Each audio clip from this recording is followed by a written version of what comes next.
Okay, this is Ringwalk Media. We're here in London. It's fight week.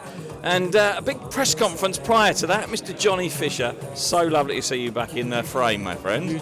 Good to see you. You're not back in the fray, but you are. You are in the media fray, but you're not in the fighting fray. So it's good to see you again as well. Well, listen, off to Monaco, mate, and nice to see you getting back in there. Good opponent and getting ready to rock and roll again. Yeah, back in the ring. It doesn't matter where it is, whether it's Vegas, Saudi, or Monte Carlo, or the Copper Box. A fight is a fight, and I'm just very grateful to be on a show that is in somewhere as prestigious as Monaco. But my job stays the same, and we've re-honed, we've refocused, and feel in a very good place. And the training's been very hard, which is how it should be. Yeah. So I was going to ask you about that. Obviously, a little change around, and how's that gone for you? I know everyone's probably asked you the same question, but I genuinely like to know.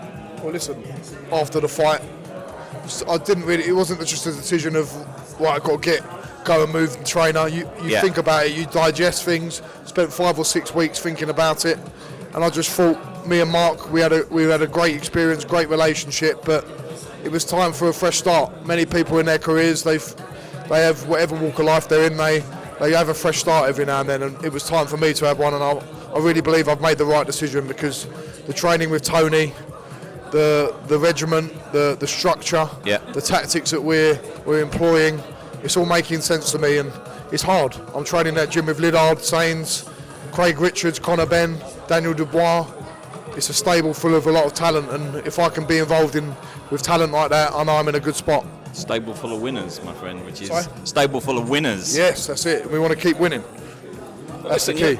You're at that stage now. I think you've proved your worth. You're out there now to step it up and get yourself back up into the title contention, and I really like what you've done, all the way through. You've enjoyed yourself, but this is a serious time now. And 2026, what is your plan for 2026? It is a serious time, but I think for the last one, I almost turned too serious with not enjoying myself. I looked at a thing on Instagram a few weeks back, and it said the difference between the top 5 tennis players and the top 25 is the top 5, when they lose a point or something goes wrong, they say, oh, I've done it wrong, I've got to do better next time. Yeah. And the top 25 will be like, oh shit, I've messed up. I've got to enjoy this. When I first started this whole experience, I was enjoying it, and I still did enjoy it. Don't get me wrong, the camp and everything like that, but I've got to make sure I don't lose the passion. And I haven't. That hunger is still burning there strong. And yes, you've got to train hard, you've got to train serious, but enjoy the journey as well. You get one life, live it to the max, and that's what we're going to do. And there's quite a bit of sort of change in the heavyweight division, and there's a new breed, a new crop of heavyweights coming up. I include you in that as well.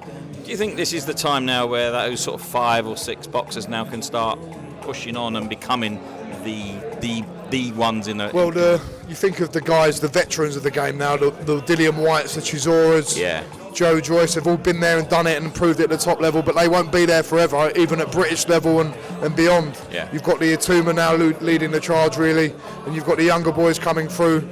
I'm part of that crop, but you've got the TKVs, the Clarks, the Dakers, the Adelaides. Yeah. We're all the next lot coming through, and then there'll be another lot coming behind us.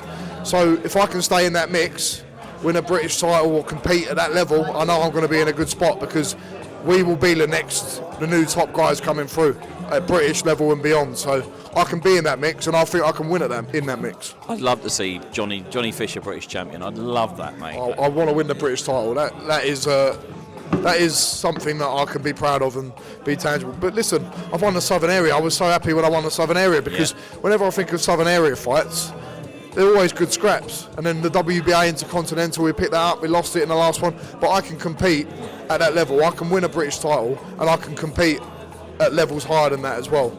I've got time in my career, I'm 26, and now's the time to really, as you said, knuckle down. And with Tony, I've got no choice but to knuckle down. It's hard, grueling training. Well, it's going to be a very, very good journey in the next 12 months, and I'm really looking forward to this, mate. Looking forward to it.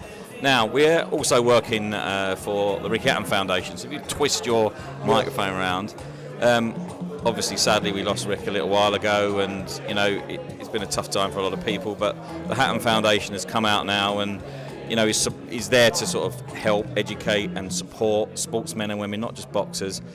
In your opinion, how important is it to have someone like the Ricky Hatton Foundation around to be able to help? Well, Ricky, he's an idol to anyone. Forget just boxing. to the British public, the normal bloke down the street. They looked at Ricky Hatton and they thought, there's someone who's just like me. And I didn't know Ricky that well until the last few months. And I just spoke to him the day after I lost. Yeah. He spoke to me for about 10, 15 minutes. My mum and dad were there. And to have someone like him give me the time of day just to talk to me and say, this happens, you've got to come back and do this. What a man he was. I mean, forget the boxing side of it, just as a normal human being, as a bloke as well. And his son Campbell, how strong he's been the last few months. I saw the pictures of him at the funeral procession, carrying his dad's coffin. I mean, that must have been brutally hard for him. But having people, the stories of Ricky Hatton and the people that are around him, and we've got to carry on his name, and we've got to use that to inspire young kids and boys and girls who want to get into boxing and all aspects of life, because Ricky transcended boxing. He was a British boxing hero. He was indeed, and hopefully the Hatton Foundation can keep it alive and do the business.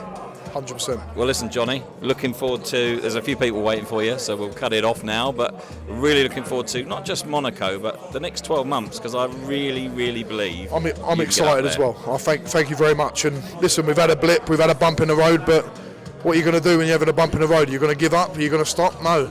Everyone has bumps in the roads when they're a professional in any sport or any career that they're in. And it's now about knuckling down and going that extra mile. Coming back better than ever, my friend. Thank you, mate. I appreciate it. Thanks, Johnny.